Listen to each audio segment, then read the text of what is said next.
search now. And let's just say I put rccg.org. That means I want to use that domain.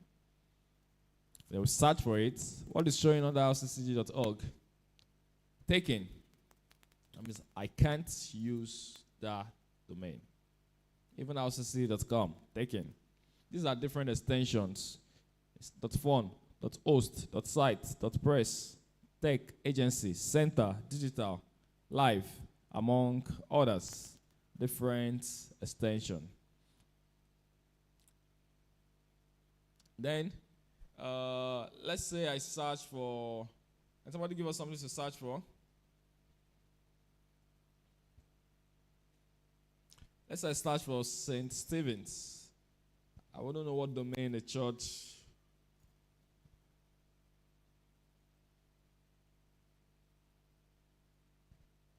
This is St. Stephen's, the ANG for Anglican. We could still add church if we want. I'm not always a fan of domain name being so long, but this is available as you can see.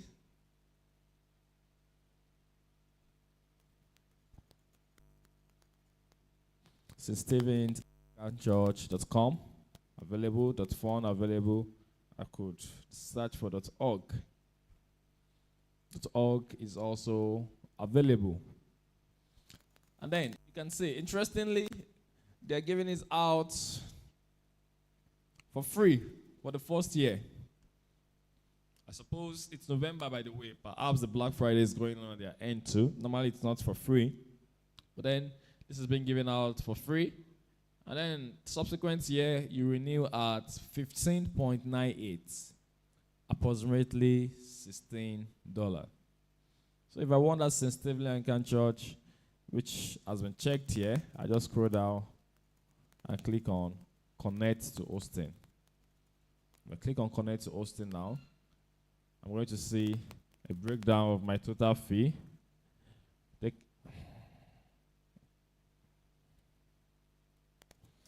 The hosting, which is 22.88, the domain name, which is, we're just paying like 20 cents there. And a total of $23, 23.08, let's say $24 for my hosting and domain. And that is because the domain is free. It's not always free. Most time, it arrives back to like 33, 34. But because that domain is free at the moment. So, this is an insight. How much is $24 at the moment? $24.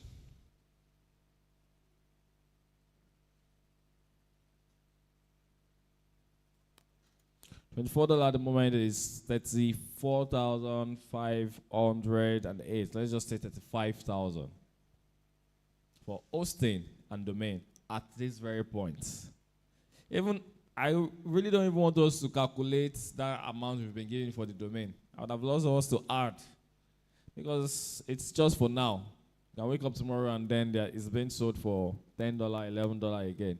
But majorly, it's always around $34, which is like 49,000. That means we're not considering that discount. 49,000 for your hosting and domain. That means you pay that. Now, after you've paid that, what you want to do is now left to you. Your own service charge. Sometimes you may need to get additional resources if that thing you want to build is extensive. It's not just the hosting and domain you may end up spending more. You could still spend more on other things, depending on what you want to do on that site.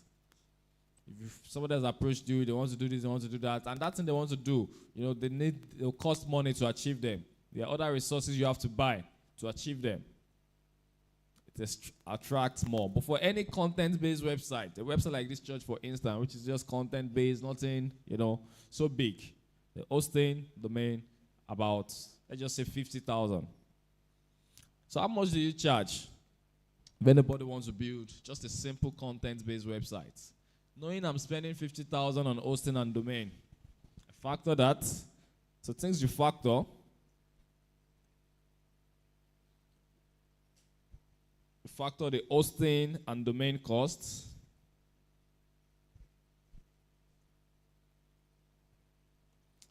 You factor the internet costs. The Nigerian factor, you can also factor the power costs, just in case. You factor additional resources, in case you need to buy additional resources. We'll understand that much more later, better. You factor your profits. And most time, or sometimes, you can also factor capacity of the client to pay. I can also factor capacity of the client to pay. When I say capacity of the client to pay, if I know the client is somebody that can actually pay me well, I charge them more, even though it's the same website. I can have two different individuals approach me.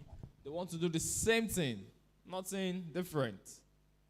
Because I know the second person can pay well, I can tell the second person 500,000. And I tell the first person 250,000. And I'm giving them same thing. You know, that's one good thing about skills. It's not like a physical product that you're buying to resell. You can attach any value to your service. Because I've charged somebody 250,000 and I'm charging you 500,000 for same thing, does not mean I'm cheating you. I can always attach any value I want at any point in time. It's an intellectual skill. It's not a phone I've gotten I'm trying to resell. You know, I can always attach any value to it. So, capacity of the client to pay, the profit, what you want to see at the very end of, the job. Additional resources, that one is not always something we can factor, but then you need to also consider it. Power costs, optional. Internet costs, depending on data. Hosting and domain, which is at least 50,000, using Namecheap or any of the international hosting brands. Any question on this as we move on? Yes.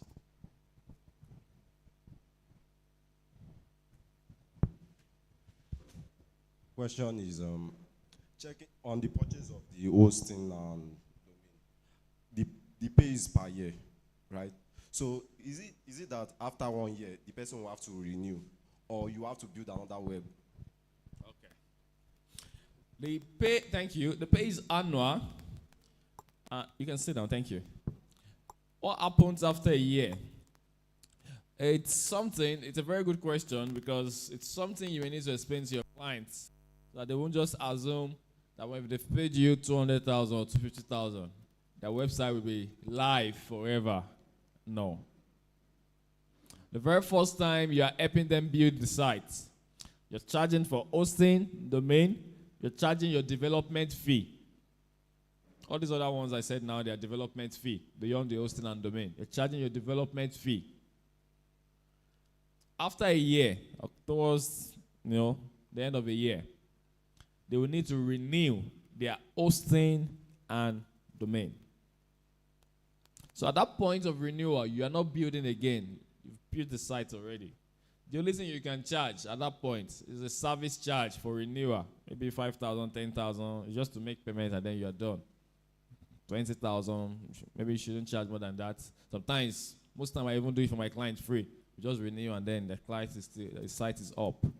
You charge your renewal fee. You're only charging domain and hosting renewal. And this is how it works. If you build a site today is the 11th of November, for instance. You build a website today. That means 11th of November next year. Unless the hosting you paid for, I can edit the hosting, for instance, and say, I want to pay for 2 years. I want to pay for 3 years. If the client has the capacity to pay for that at once. But most time, the standard is a year. So, 11th of November next year, 2026, I expect my website to be, out. So a month before your website expires, even you yourself are supposed to be monitoring it. A month before your website expires, the hosting will send you a mail that your hosting expires so dates. So you need to renew. They keep reminding you. So you also need to reach out to your client and let them know Your website is going out of hosting, we need to renew. But then what happens if they don't renew? If your client doesn't renew, let's say it's 11th of November now, 2026, the website will immediately stop being online. It will immediately stop showing on the internet. But then that domain name, we are taking a look at this, for instance, say Stevie's Anglican Church. That domain name, the hosting brand will not allow anybody to take that domain name for the next 30 days. Nobody will be able to take that domain for the next 30 days. But after 30 days, anybody can take it. And your domain name is like your identity. If you need to find a way to keep it. Most people, even when they have the money, they pay for domain name 5 years, 10 years, and just have it. And maybe do hosting every year. Because if you lose that domain, if somebody else takes it, it's gone. And that is why there are some, at some point in time even, if you've been using a site for like 5-10 years, and the hosting runs out, domain name runs out, it's possible when you come back that you want to buy that domain name. They may ask for something like $1,000, $2,000 for that domain because they know the value that has been on that domain. You've used it for so many years and now you're losing it. The domain name is just like your social media username too. There was a point in time, the video wanted to get at the video on Twitter, X, and he had to pay that guy $1 million to leave that username for him. It's an identity, and you can only have one. So if it's gone, it's gone. And that's why some people, the business they do is domain reselling. I could look at a very catchy name now. This name is catchy, nice. I buy the domain. Not to use, but just to keep. With the intention of, selling to whoever is interested later on. I just buy the domain name and I keep. You can buy domain name alone without hosting. I buy the domain name, I keep. Because I want to resell, to a potential customer much more later on. But it's also a 50-50 risk. You could get customer. It could also be the other way around. Domain reselling. So to answer the question, it's up for a year and you need to renew after a year, towards the end of a year. Any other question, please? All right. So after getting the domain, after getting the hosting, I will now decide, how do I want to build? What do I want to build? Beyond the hosting and domain, there are also other products that you can get. For instance, there are some websites you visit and you see HTTP. While there are some, you see HTTPS. Anybody seen those? HTTP and then HTTPS. Has anybody seen any HTTP website? Have you gone to any website and tell you this website is not secured? There's something that comes along with your hosting. Sometimes we need to buy it, depending on the hosting you are engaging. There's something we call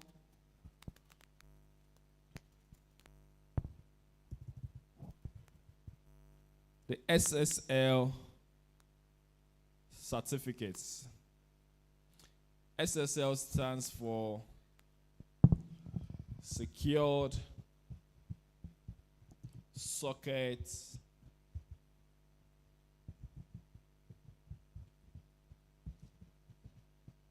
Layer.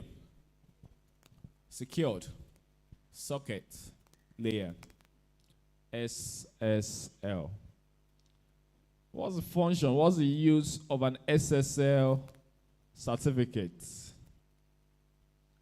There's some hosting brands, most of them, by the way, even.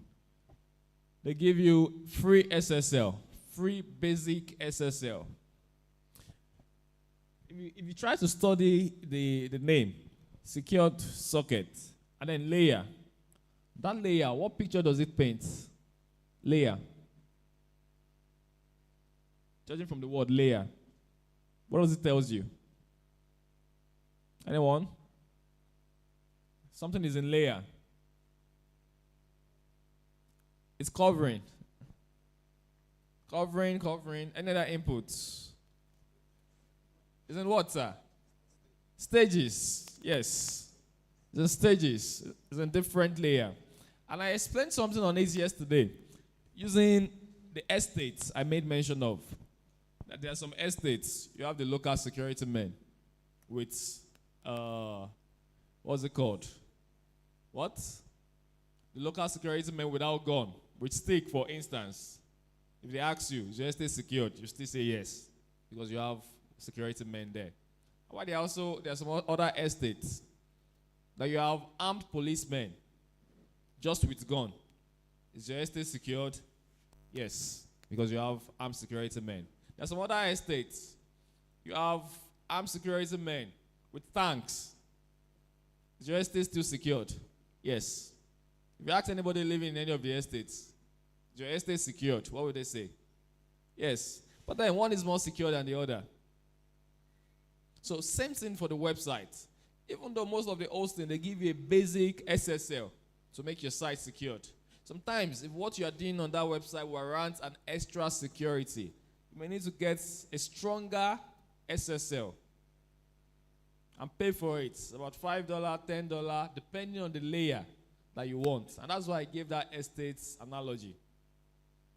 That's your estate is secured, but then one is more secured than the other.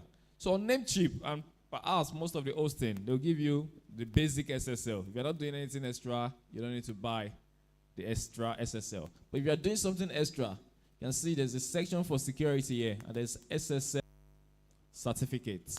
Just to check out the price and what it takes.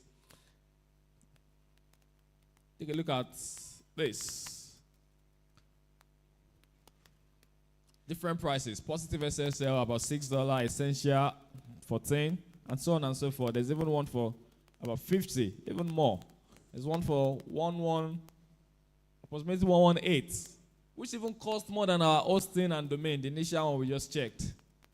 So depending on the level of security, you can't be building a website for a financial organization, for instance, and stick with the basic SSL.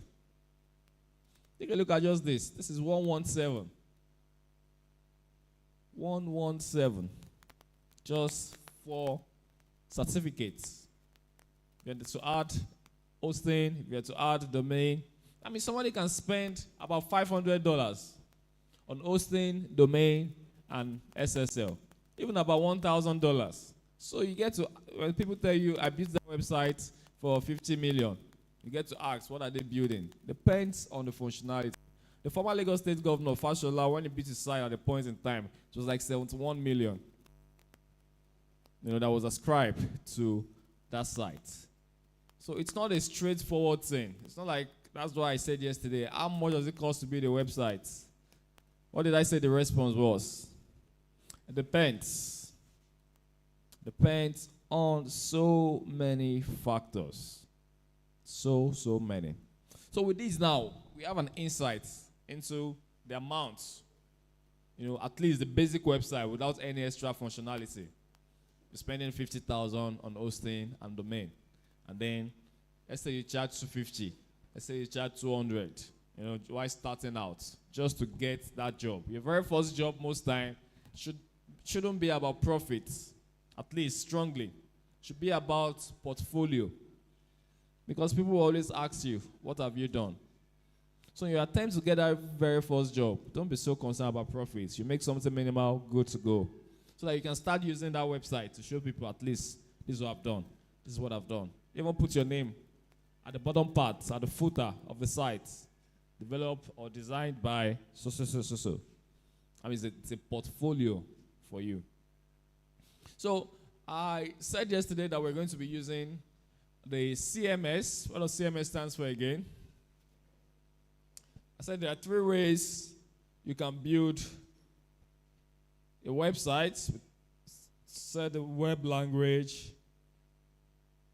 I made mention of the content management system. What was the last one we talked about? Content management system, and then AI. How did we phrase it? AI and what? I just decided to categorize that AI and others, whichever other way. So the web languages. You talk about web languages like HTML, CSS, JavaScript, Python, PHP. They're all front-end and back-end languages that you can use. But we're not going that route because we don't even have the time to go that route. We want to use the CMS, which is like an interface for the web languages. We don't want to interact directly. We can still even interact directly with the web languages if we want to use. There are different CMS. And I said we're going to be using the WordPress CMS, which is the most popular CMS. But then beyond the WordPress CMS, there are so many other CMS as well. There's Dropout, there's Wix, there's Magneto. There's Blogger. Blogger, for instance, is owned by Google. When Linda Ikeji started our site, she actually started with Blogger then. There's so much more. Well, let's stick with this. There's Joomla. I just recall that now. And then there's so much more. These are different CMS, content management systems, that you can use to actually build your site. WordPress is the most popular. And about 50% of any website you come across is actually WordPress built. Sometimes when we say WordPress, we use WP. So if I say WP, I'm still saying WordPress. About 50% of any website you come across are WP built. So we want to check out, how to use WordPress to build our site. Another reason we're using WordPress is because, like I said now, about 50%. It has the largest market share. It has the largest market share. It's also very easy to use. Not complicated at all. It has the largest market share. It's also an open source platform. Most of the resources you use in WordPress, they are free to use. You're not spending so much. Most of the resources, you don't spend so much to use them.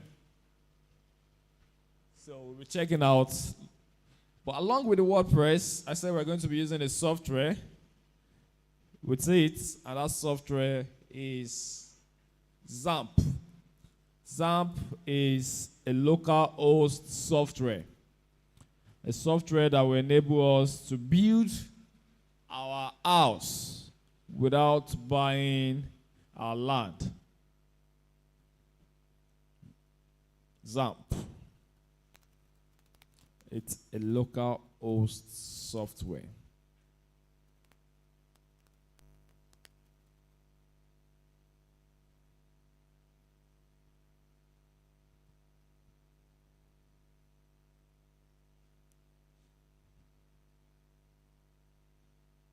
XAMPP. So we'll be joining XAMPP along with WordPress. Whatsoever we build on our site, we're going to learn how to build, is offline. That means we're not buying hosting now while starting out. With XAMPP, we'll be able to do what we call a local host. That means you're hosting on your laptop. You're hosting on your laptop. So local hosts. So I also said we'll be learning how to build 3 different types of sites. I said we'll learn how to build a blog. We'll learn how to build an institutional website.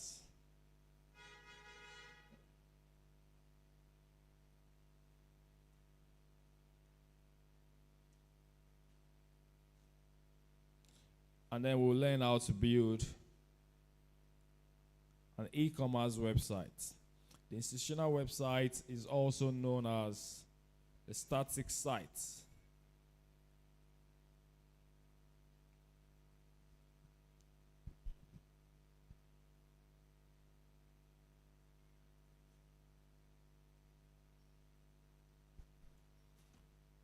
blog, institutional websites, and e-commerce. The blog. What's a blog? A blog is any type of website you can go to and read frequent updates, news, information, writing articles about any interest. Any news website you come across, they are all blog.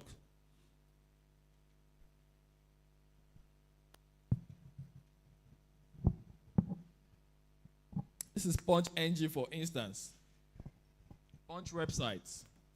Blog. You're going to see different content about, articles, news, and what have you. It's always frequent. A blog is always dynamic. I come to Punch tomorrow now. The content I'm seeing are different content entirely, and not same content as this. A blog is dynamic. We'll learn how to do something like this. For anybody who wants to write about sports, music, or they want to have a full-fledged news website, what they need is a blog. Then, static sites. Static sites or institutional websites. A website for institutions. Websites for institutions. This is rcg.org. It's still loading, which is a perfect example of a static site. Institutional websites most times showcase what that brand, company, institution already does offline.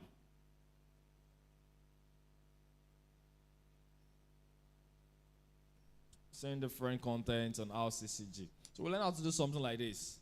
With learning how to do something like this, we can build websites for any company, any institution, church, school, make mention of them. They're all institutional websites. Then the last type we'll learn is the e-commerce website. A website like Jumia, website like Konga, that you can use for sales. For instance, I built this. This is an e-commerce website I built for a brand, and then it's been used to sell different items, electronic household items, for instance. If you take a look at the site, I make mention of you complementing your website with graphics yesterday. You can see, this is a flyer, for instance, the graphics. It comes in handy. There's no way you would do without it. And there's also a Google Business Profile integrated on the site. The map, the Google Map interface. So those are the three types of sites we're going to check out how to build. Any question as we move on? Yes, sir.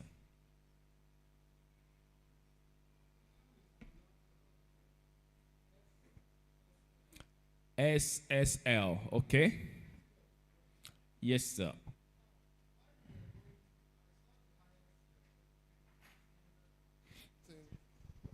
I saw the highest paid. Is it $100 and something or thereabout? Okay. Is it possible that, because I'm trying to equate it looking at what the millions of Naira people call in building websites. Is it possible that somebody will buy something, maybe if that's the highest range of security, a particular website will have more than one of that, I'm just saying, of that Okay. SSL. Is it possible? If you're going for that highest range, you just Okay. need one. The duplicity does not have any effect. Just one. You can't buy multiple. But then to answer your curiosity about millions being called for sites, if I'm to build, we just finished talking about the different types of, different ways of building websites. If I'm to build a website and I have to write the codes right from the scratch, do the front end, the back end, even engage a UI, UX designer and what have you. That's an extensive project. that were charging millions of naira. That means you're writing it all from scratch. But for the CMS we're using, I'm not saying it doesn't warrant charging millions. I've charged millions with WordPress even, apart from the web languages. It depends on the functionality of the website. For instance, for still the same WordPress, when we get down to some concept of themes and plugins, there's some functionalities that, okay, I want to do this thing on my website. But then for you to achieve that thing, you need to buy a plugin that will give you that functionality. The plugin for Instagram can be like $100, $200. So functionalities are the main thing. Even for codes, functionality are the main things. You want to do this, you want to do that. I need to bring that functionality to place. Using the house analogy, you're done building your house. You furnished your house. You want washing machine. That's the functionality, extra cost. You want a big TV, extra cost. You want, whatever, think of anything. You have 10 different AC, extra cost. So the functionalities are the foundation that warrant the cost. What do you want to do on your site? And that's why I said, for that 200 to 50 with WordPress, it's most time when you're just showcasing just content. You're not doing anything extra. Just putting up images, text, welcome. Just like we're seeing on this RCCG now. These are just content, being showcased, content. No strong functionality like that. There's a time I built a website for a loan agency, and what the website did was, you want to apply for a loan, you come to the site, you put your BVN, and it will run a check on your banking history. Okay, what transaction have you done in the last 6 months? And depending on that transaction, it will not calculate the percentage that they can give you as loan. That's an extensive functionality. So it depends on the functionality. What can you do on that site to warrant the cost of the site? So just like we have millions, they are functional, they are logical. If that site is worth it, For this e-commerce site I just showed us, for instance, e-commerce site also has an extensive functionality. You want to buy products. You want to make payments. You want to integrate shipping. You want them to pay for shipping. Somebody is buying a phone from, let's say, Surulere. Same person is buying another product, let's say, a freezer. They're not supposed to pay the same delivery fee. There should be some logical calculation. The person buying phone is a lightweight item. The person buying an heavy item should pay more. And you have to automate all this process. And not just be there to say, okay, this is what you are buying, this is how much you pay. It has to be automated. By the time they get to the cart, instantly they should see how much they are paying. So, functionality, majorly. Any other question, please?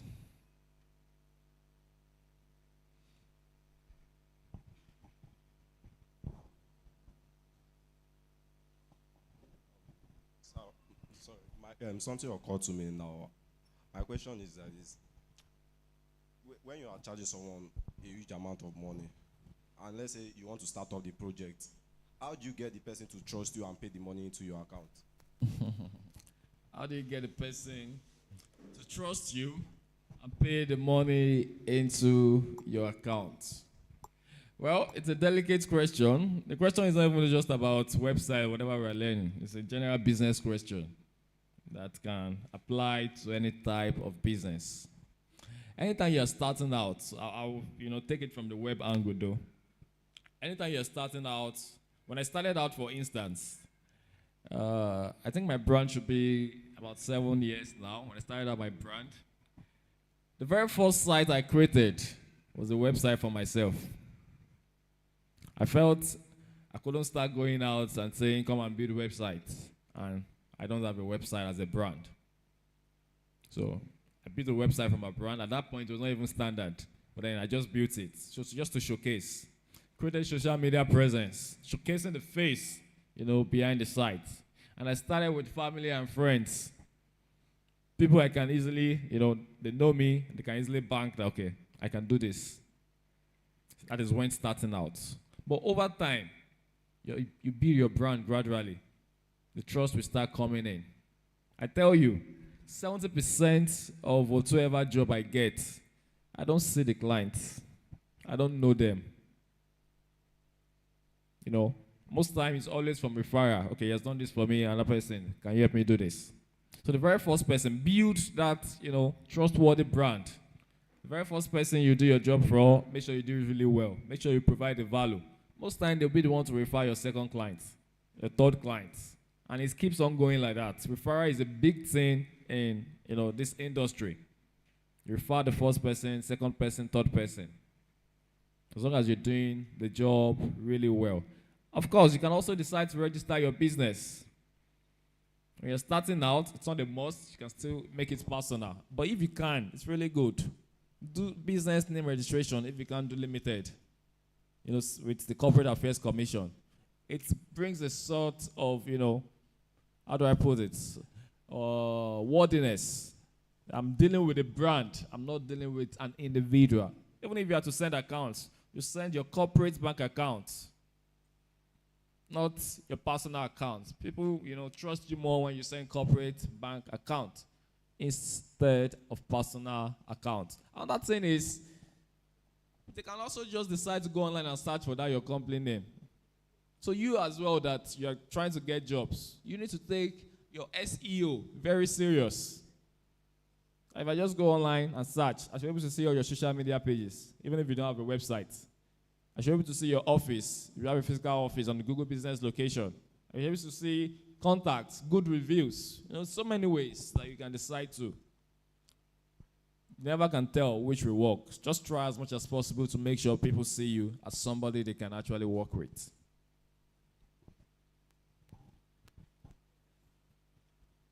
Any other question or any addition to that question? Because I know there are so many ways you can decide to paint yourself as somebody who is credit-worthy or trustworthy.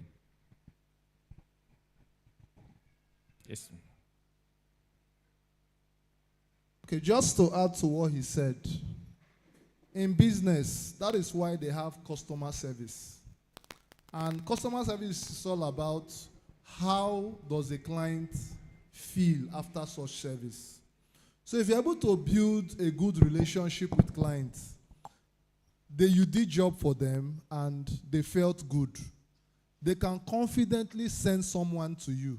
This person will handle it. And by the time you have been able to build a standard, your reputation goes high. You don't even need to stress yourself. People will look for you. And when they look for you, just as he has also said, there's a level you now get to. You need to also register the business name because they cannot pay money direct to your account. They'll pay to your brand, knowing that your brand should create a standard and keep by your standard and trust.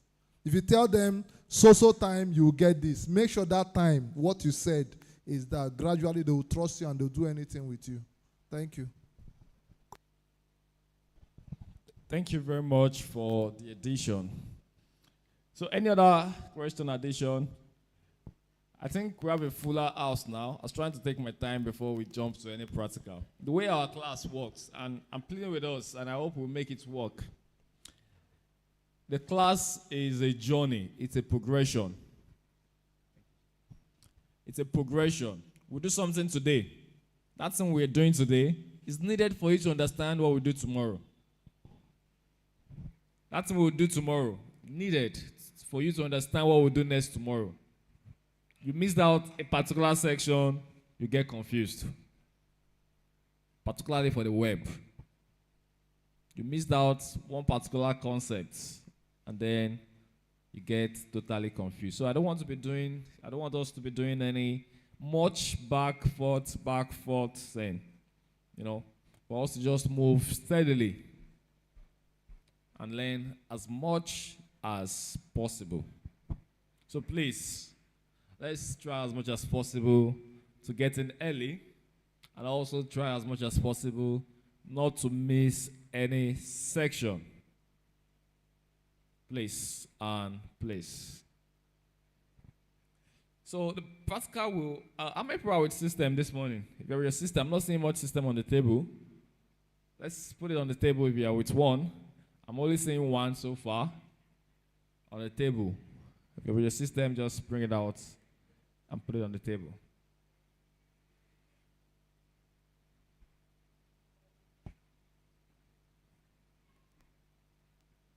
I'm saying 2 now.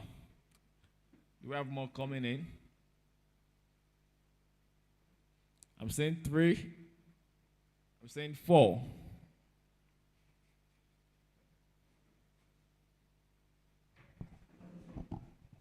Do we have more? I'm saying 5. If I'm to count that, I'm saying 6. Okay, it's 7 now.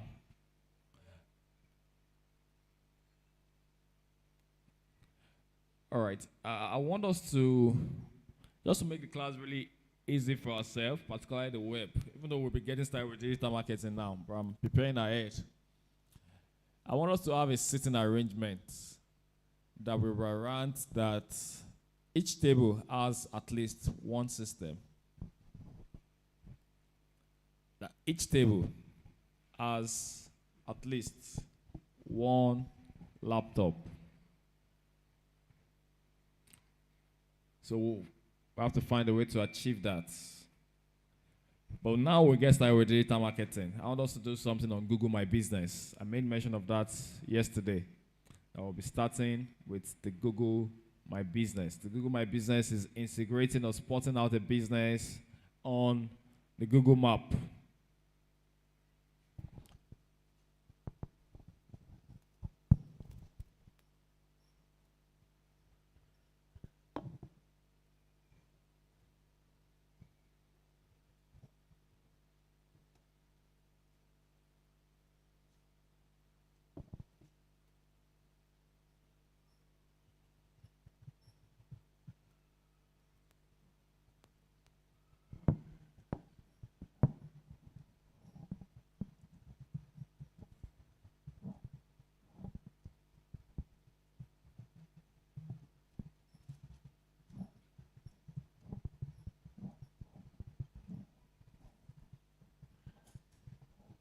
The Google My Business is also referred to as Google Business Profile.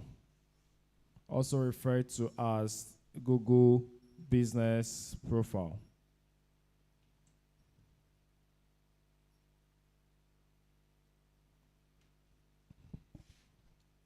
So we've seen a practical example of what the Google Business Profile is when I searched for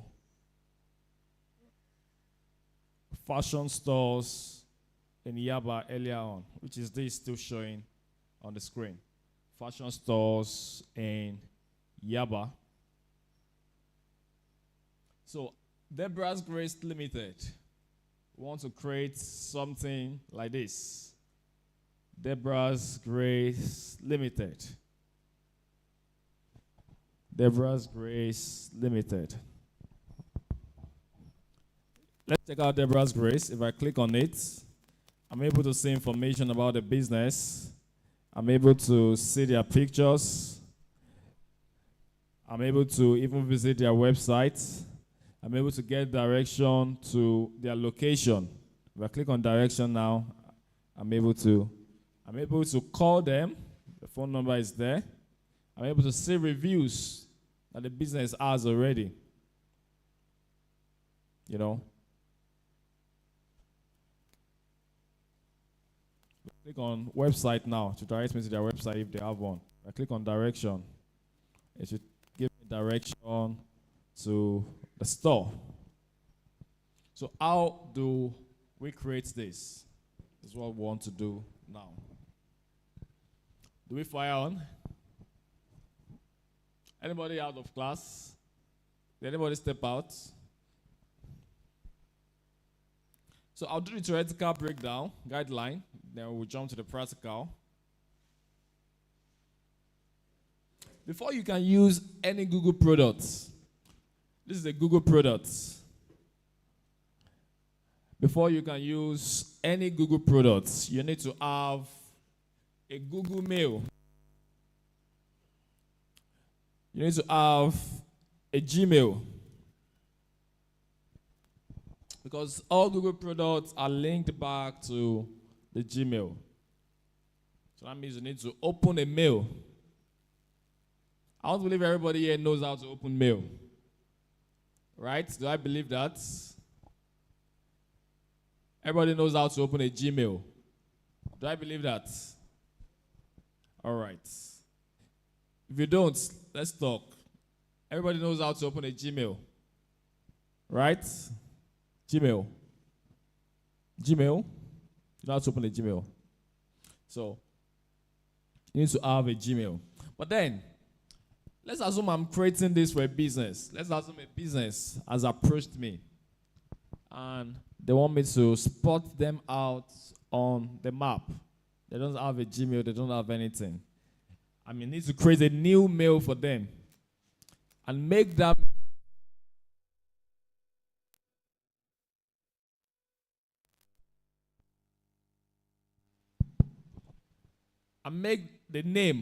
the mail rather, be in their business name. For instance, my own business mail is radiomedia@gmail.com. Different from my own personal mail. And the name is in the business, radiomedia@gmail.com. So we need to create something like that for that business, whatever the name is. The name, the business name, something media, something agency at gmail.com. So the Gmail is the very first thing. After creating the Gmail, then you visit the Google Business website, which is google.com/business. google.com/business.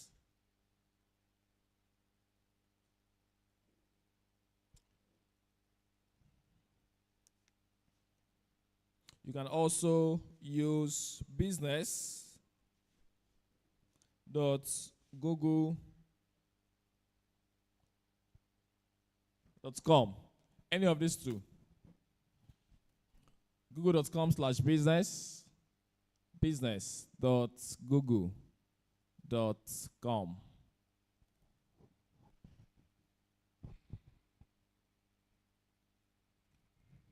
So that means if you have your phone, you can still use this. And sometimes, even with your phone, another option, it's possible, perhaps, for you to use the Google Map on your phone. The Google Map.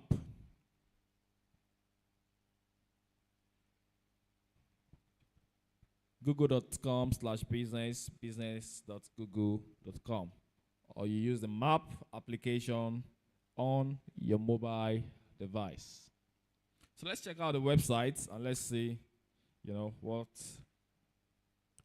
we'll see. Even after you are done creating, let's assume you are done creating, and you want to come back to manage that business profile, you still visit the same website, either to create or to manage.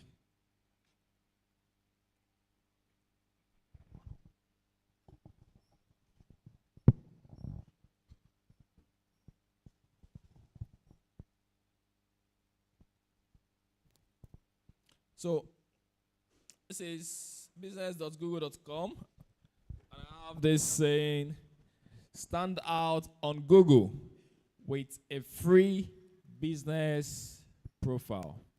Stand out on Google with a free business profile. Turn people who find you on Google search and maps into new customers with a free business profile for your storefront or service area. Personalize your profile with photos, offers, posts, and more. So they're just trying to provide an insight. And I said something on this yesterday as well. That when you're trying to sell the products, you sell the value. So don't sell the products, sell the value. And the value has been attached there. It's like turn people who find you on Google search and maps into new customers. That means you're getting new customers from having this. People will definitely see you when they search for either what you do or they search for you yourself. So there's the value. We always sell the value instead of the product itself. And there's a Start Now button that I can click on. So I'll click on Start Now. If you click on Start Now, there are two things you can see. I've been redirected to sign in. I'm being redirected to sign in to my mail, and that's why I added that Gmail as the first thing. You can just have the mail and you sign in. But just in case you don't have a mail, just write under as well. There's a create account button that you can decide to create an account, a new Gmail, instead of signing in. So let's all go to that side before we move on. Either you're with your phone or your laptop. Google.com/business. Can we?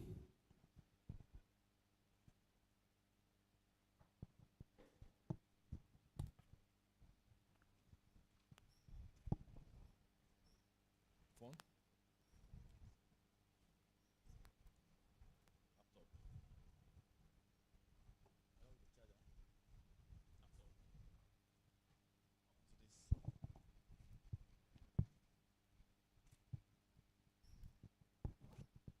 Anybody there yet? In the phone, just open your Chrome, or Safari, or whatsoever browser you have, and google.com/business.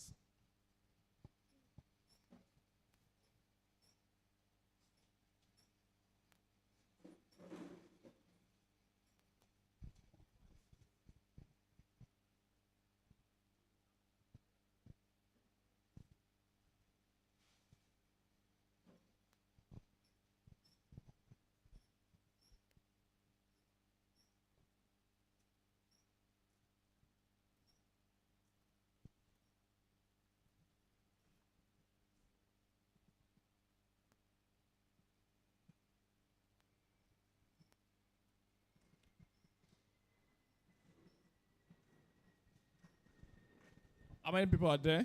So we'll move on. If you're there, can you signify? All right. Those not there yet, let's catch on. So I'm being asked to either sign in or open a new account. So depending on what you really want to do, you can sign in or just open a new account.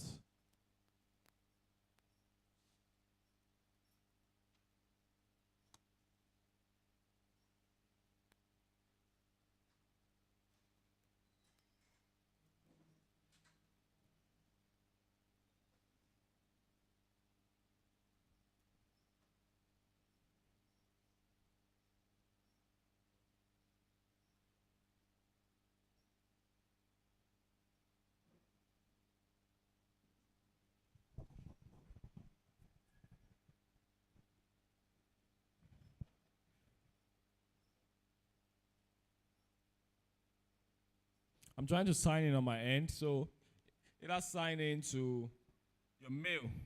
If you're signed automatically, even it won't bring it. So just redirect you to the place we'll start. If you're signed in automatically.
Yes.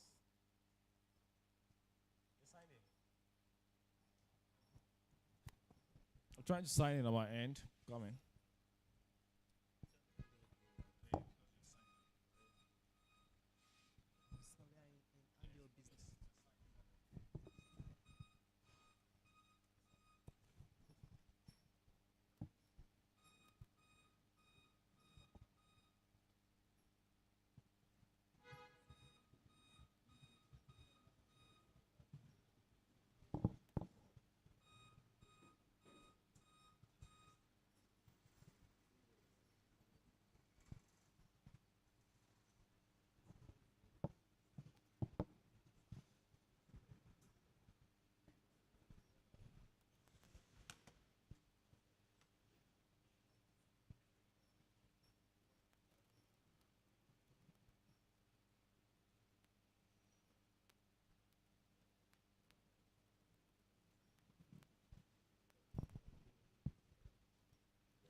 All right, sorry. I was trying to get myself signed in.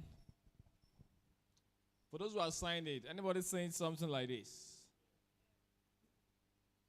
So it's the very first stage or page to commencing your Google business profile. Start building your business profile. This will help you get discovered by customers on Google search and maps. And they're asking for the business name. They are also asking for business category.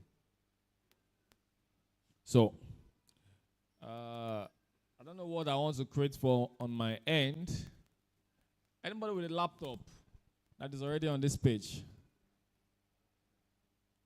Anyone? Anyone? So we can use that because I have some profiles already and I don't want to create a profile that I won't use. Anybody wants to create a profile? You're with a laptop connected already.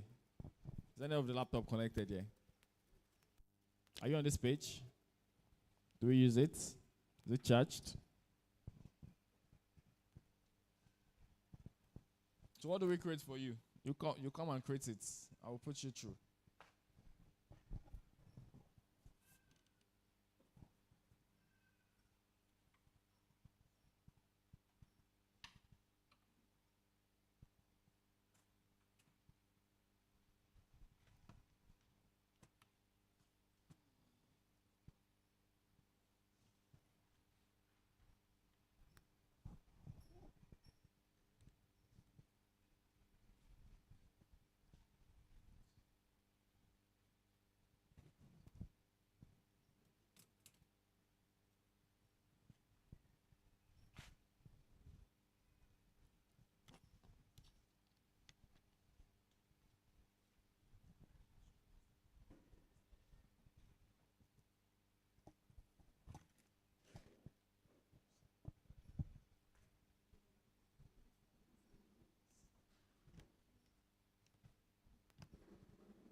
All right, so this is the very first page. Start building your business profile.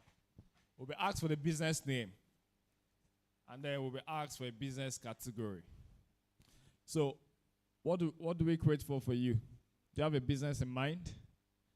So let's have the business name first. So we'll use this to follow up. Others can watch. You can also follow up on your phone. But let's try and watch as we follow up. Can we have the business name? You can type. Let's put the business name there.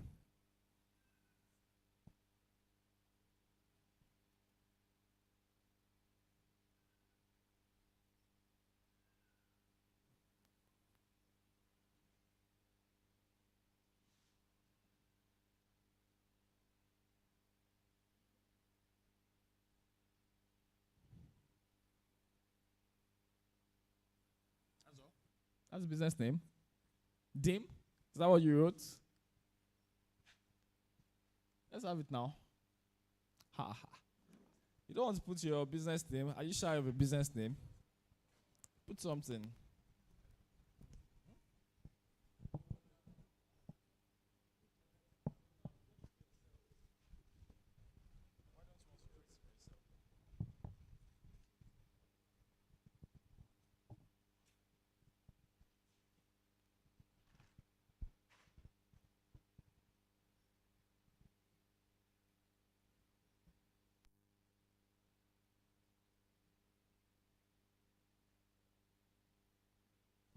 So our business name is Modasa.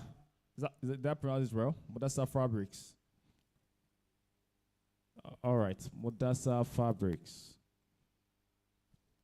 So immediately you type in your business name, you're going to see, and see it's bringing in the option, create a business with this name. So we click on this, Modasa Fabrics. Modasa Fabrics. Click on it. Yes. And the next thing is the business category.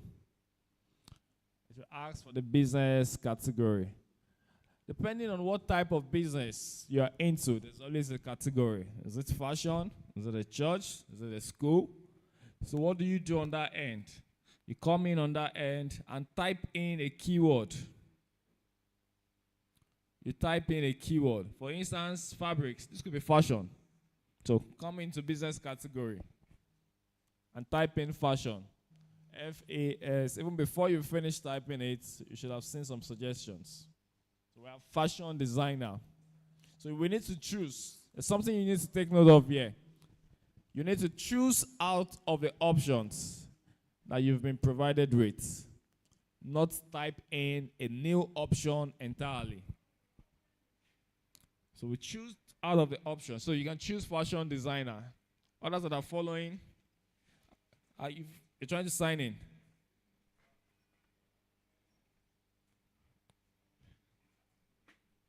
Your name is not what? Yours is not showing category.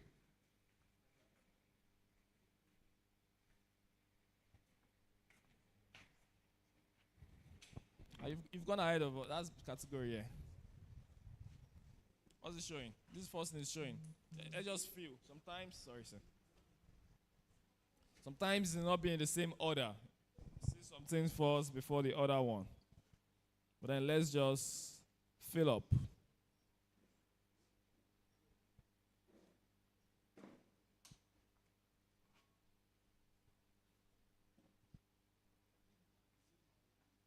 Okay, you've done that before. When? Now? Just now? You're done. So you're done with it already? Wow, it has been verified. Oh, wow, that's good.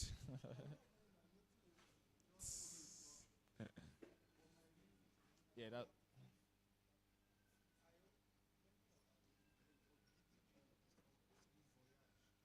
For the name, you can always edit. After verification, you can always edit. The same link we used to create. Keep going there.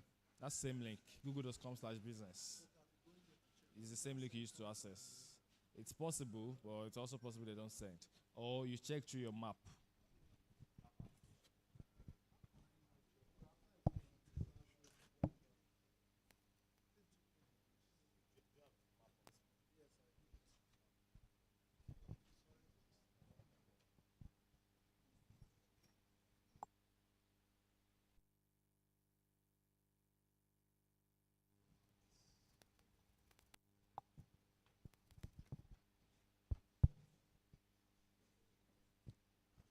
Okay, I'm coming.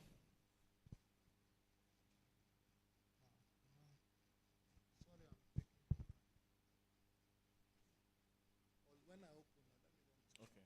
When you're open, make sure you're signing with that mail. The mail you used to create it. Somewhere there we'll see. All right.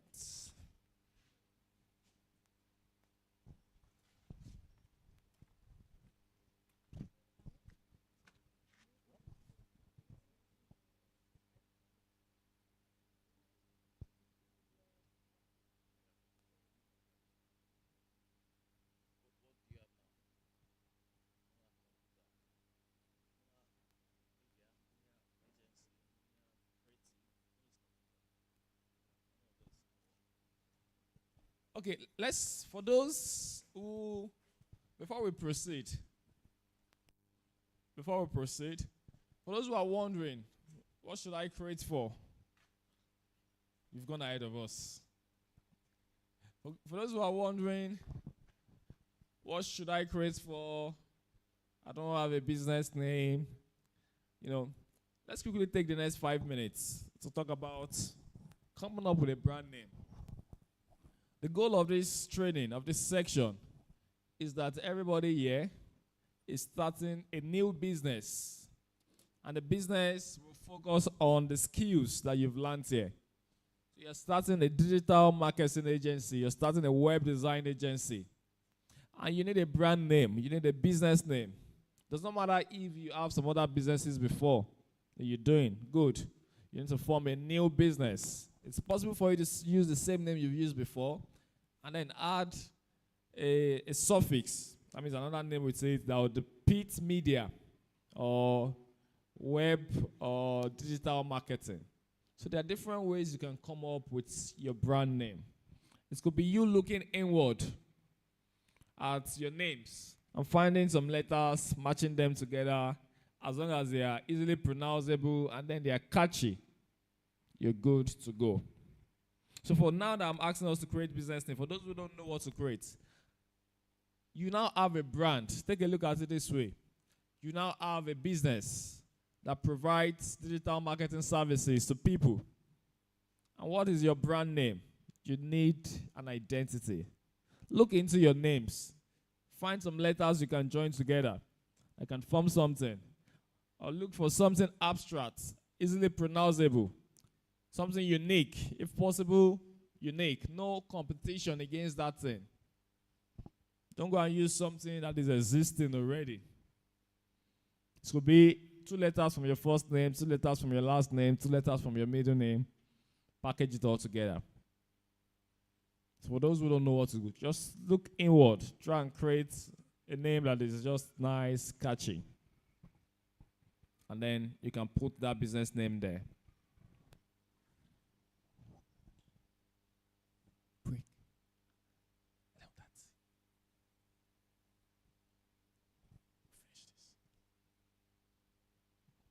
So let's move fast. I just have to take that for the sake of those who don't know what name to put. You're asking me questions. You've gone ahead of us. We're taking it step after step. So we're moving on now. So let's have fashion designer. It's even some people are done. You know, it's very simple. Just like you're filling a form. Then you just keep on filling. No, just click. I said something earlier on. You don't type in something afresh.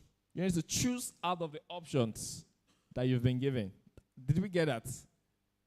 Now, if you wanted to use fashion store, but then there's no fashion store in the option, you need to choose something close to that, which is a fashion designer. So we click on next.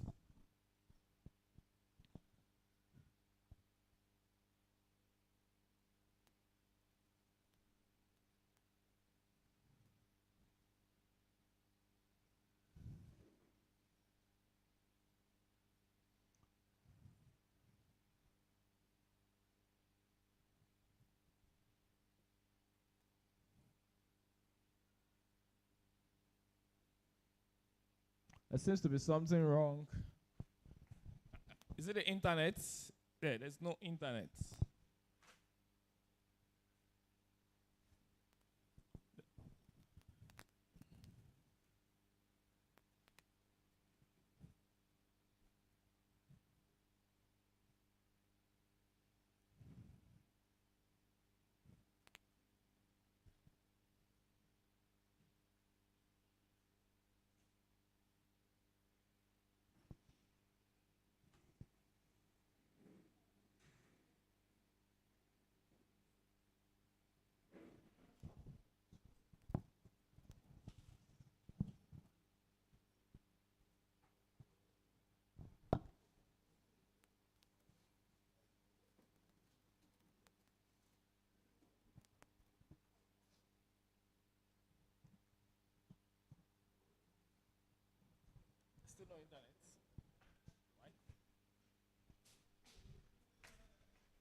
So the form is not a straightforward form. Sometimes some people will see something first, others will see another thing. By the very end, we're all going to see similar things, but they won't come in the same order.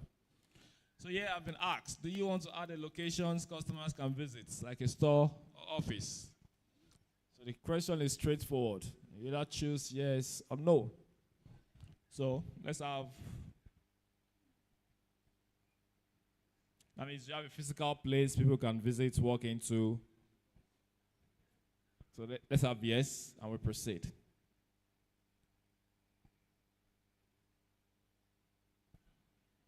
Then enter your business address.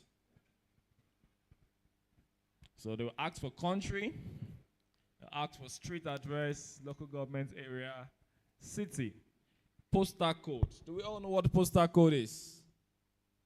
The postal code is also called the zip code. Each location has a 6-digit postal code. You don't really have to know it. All you have to do is just to search it on Google. I could just search maybe Yaba postal code, Surulere postal code, Lekki postal code, this postal code. You see the 6-digit code, and then you can use depending on the location. So let's fill up. Can we fill up?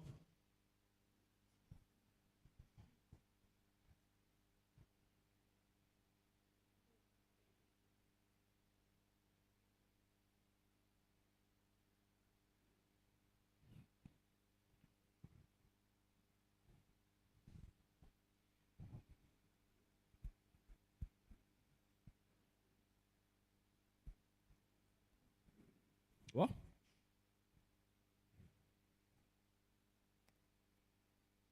Yeah, fill up. Let's fill up everything. I've explained it. Street address, local government, city, postal code. Search for Bariga postal code. What's the local government? Bariga. Bariga can also be the city.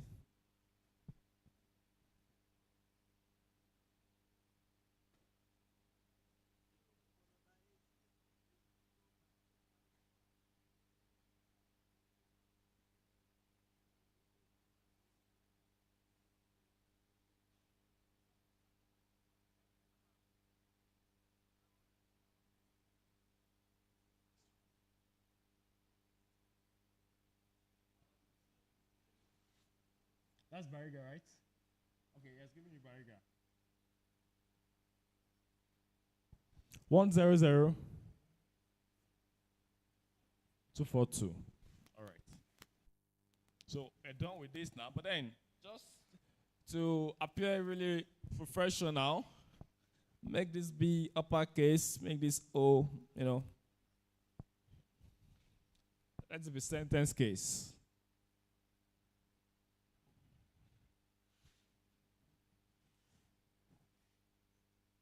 Sentence case. The Bariga in city too. Then we move on from there. Anybody done? I know some people are done already. You done?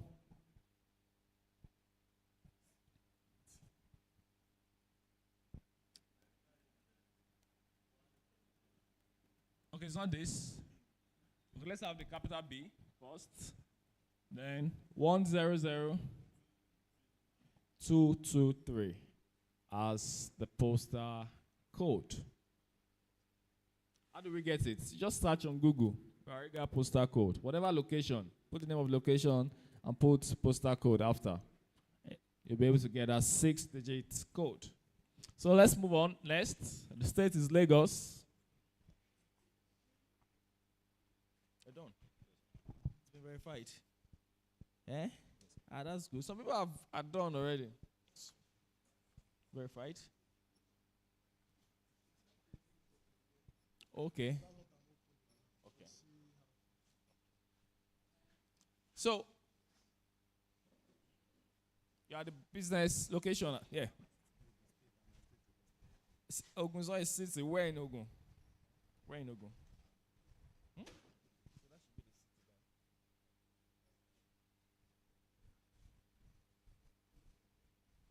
You're done as well.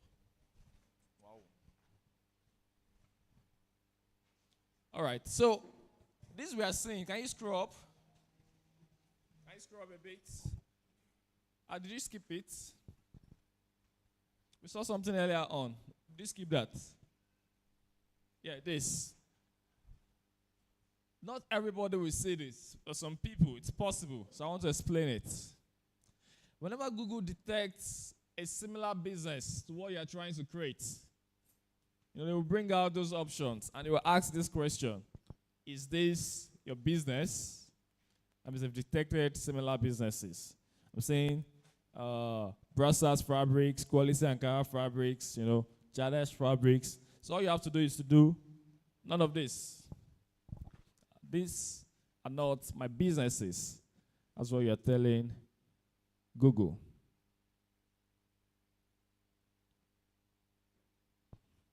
So none of this, and we proceed. If there's no detection, you won't see this.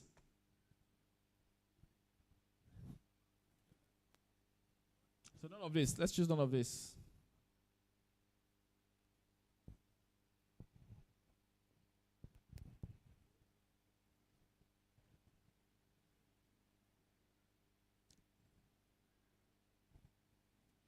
Where are you located?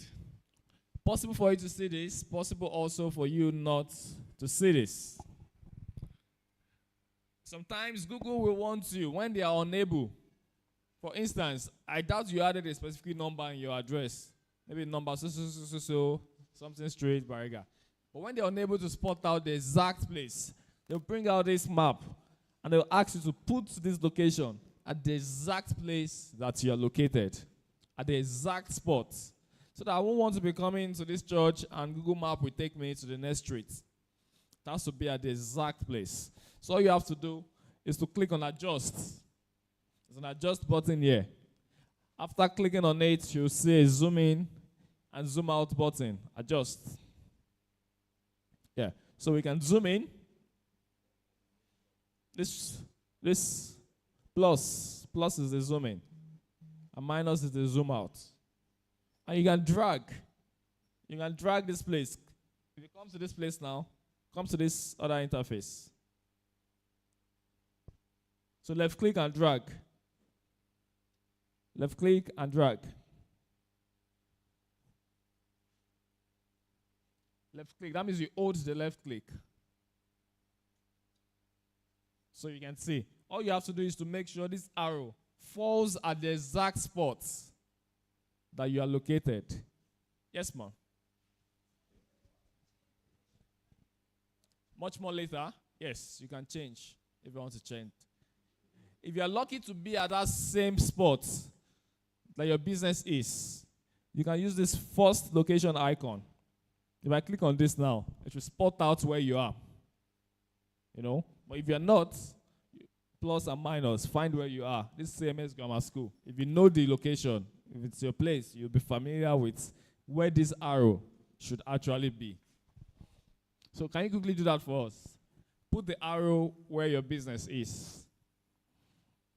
You can zoom in and out, but then make sure you put the arrow where your business is.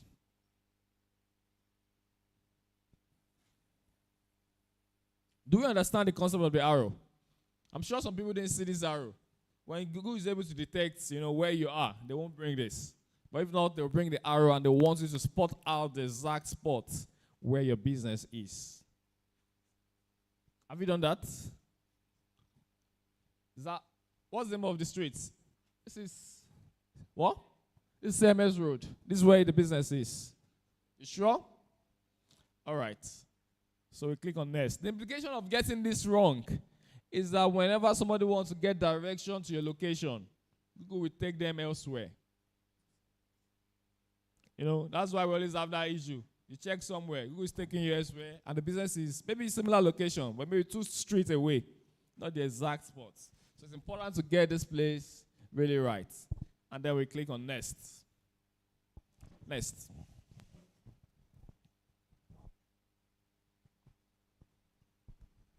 Do you provide deliveries or home and office visits? Do you provide deliveries or home and office visits? The simple question, yes or no. It implies beyond people visiting you, do you also go out, to perform your service? So let's choose one.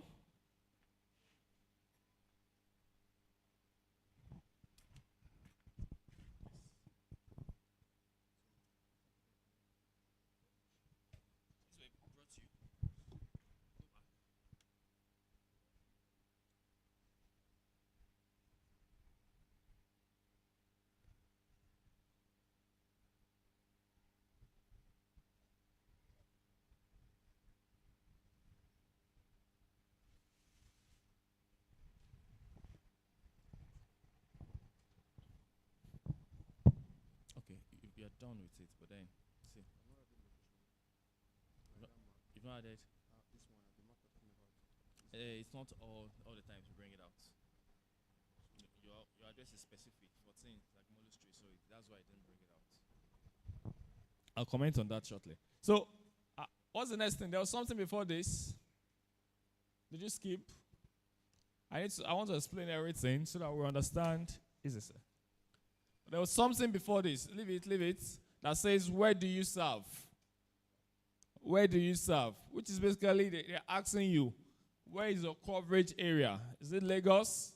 Do you do Southwest? Do you do Lagos, Ogun? Or within Lagos, do you have particular locations that you serve? As the areas that you serve. So it's optional, just to explain. So next.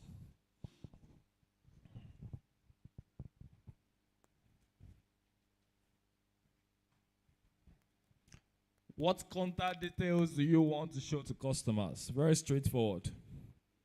Put your contact details there.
Contact details. They ask for your phone number. They also ask for your website. If you have a website, you can put there.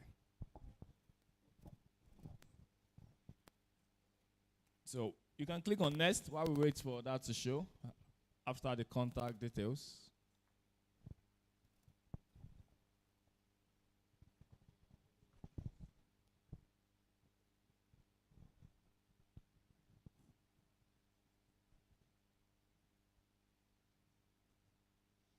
Okay, so this is the only delicate stage of this Google Business Profile, which is the verification stage. There are different things that you can see. If you're lucky, you'll see this that is showing now. You are now verified. Instantly, they'll verify you. And what it means is that if you've been verified, your business profile will start showing. Sometimes it will not be immediately, but 30 minutes maximum, you should have it start showing. It's also possible for you to see your verification is ongoing. It will verify you in 5 days. That is also possible. Also possible for you to see Google asking you to put phone number, and they want to send you OTP for verification. That is also possible. Also possible for Google to ask you to make a video of that business location when they are not really sure of what you've added and they want to be sure it's your business. They will ask you to upload a business video for verification. So whichever way, as long as you've been able to scale through that verification, your business will show instantly or perhaps within minutes. So this business we've created now has been verified. And now we can click next. After clicking next, you'll be asked to add more information. You can keep filling, add your services. What and what do you do? You can write more. So let's keep filling that while I explain some other things. This that we just did for ourselves now, she did it. You can see it's very straightforward. It's something you can charge 10,000 for. People that don't have it, approach them. Sell the value attached to the service. Don't just approach them and tell them I want to create Google business profile. They don't know what it is and they don't even want to know. What's the value attached to them being on the map? Visibility. Prospect of sales. New customers. Global visibility. Global view. Showing when people search for them on the search engine. These are things that you sell, not just sell the service. And you charge them for it. Charge at least 5,000. If somebody can charge 10,000, charge 10,000. Please, this is an assignment for everybody.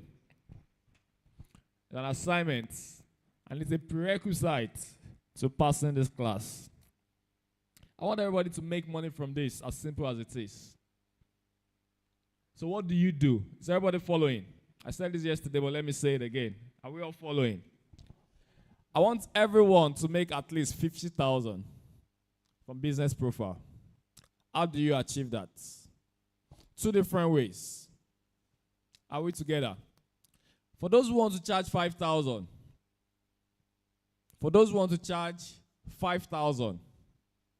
how much do you need to make 50,000? How many clients? 10. Reach out to at least 20 potential clients. And just achieve 50% success rate. If you reach out to 20, out of that 20, at least 10. Because not everybody will say yes. So if, factor those that will say no. But half, let's say they say yes. And they pay you 5,000. That is 50,000 naira. For those who want to charge 10,000, still do the same thing. Reach out to at least 20. And if you end up getting 10, that's 100,000. You end up getting just 5. That is still 50,000 naira.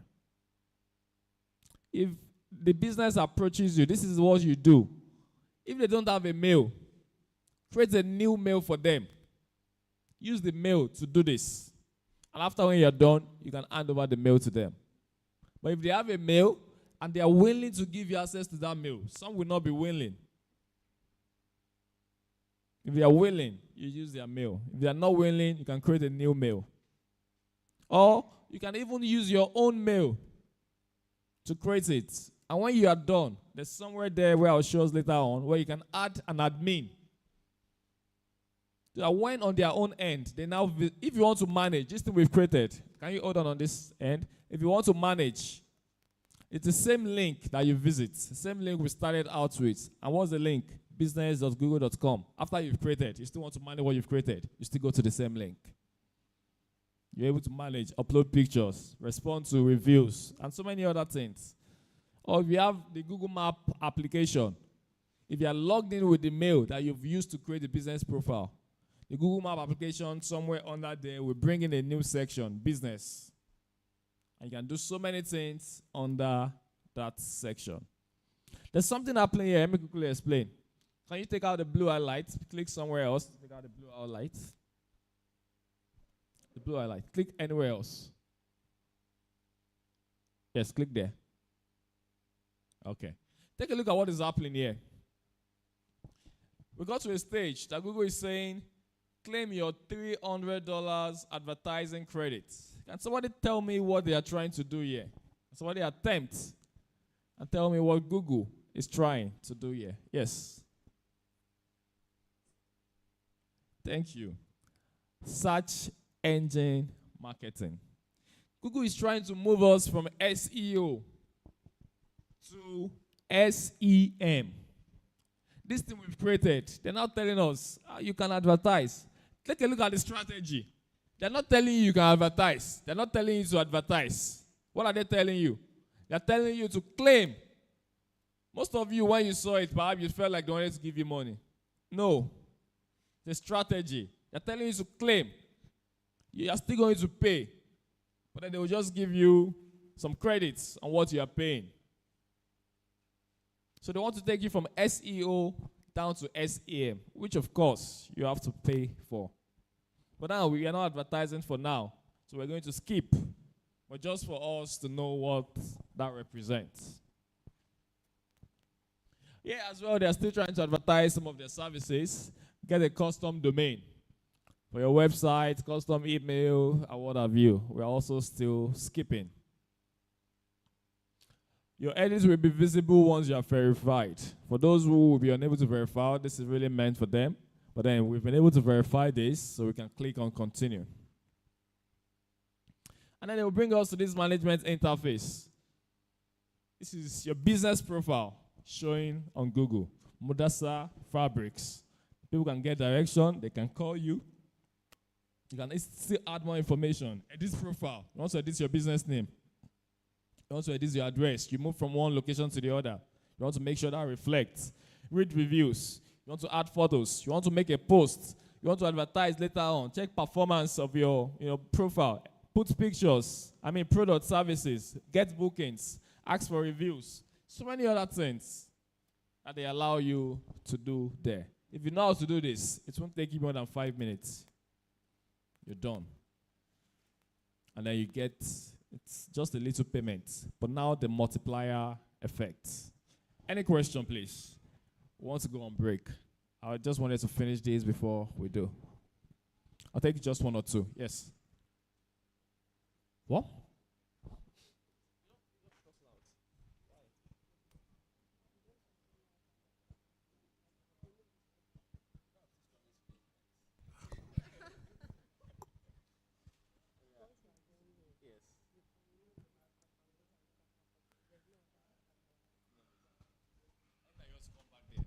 Google.com/business.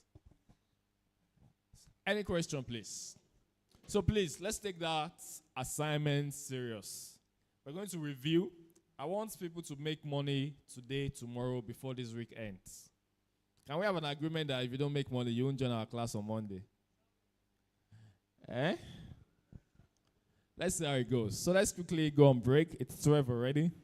I will get back. We'll resume the second section. Thank you. Okay. Thank you. Please, a round of applause for him. A round of applause for Mr. Adiola, our facilitator. Please, the break is for just 30 minutes. Please, a round of applause for Mr. Adiola. He's been very, very resourceful. It's not easy. So this is 12 on the dot. Please, the break is for 30 minutes. Please, once it's 12:30, we will start the next section. Please, there is water at this side. So as you step out, you just pick a bottle of water and we are good. See you all in 30 minutes time. Thank you, everyone.